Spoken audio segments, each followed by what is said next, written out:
Hello mga tao sa Pilipinas, isang magandang umaga po sa inyong lahat. Ayan, pagkatapos ng 2 araw na maulan, sumisikat na naman po ang ating haring araw.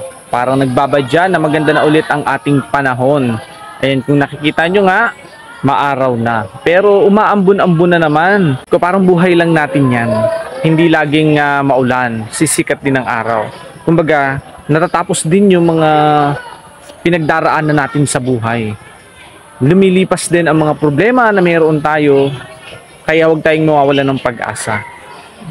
Kaya ano man ang mangyari, ayan, back to work na ulit tayo. Kasi kahit anong gawin natin, hindi na muli titigil ang ulan kasi pasulpot-sulpot na yan, lalo na ngayon.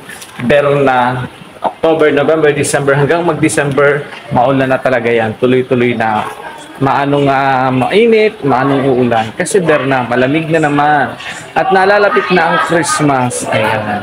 Yun muna ang ating for today's video, guys. Bye! And syempre, huwag kalimutan na mag-follow. Ingat kayo!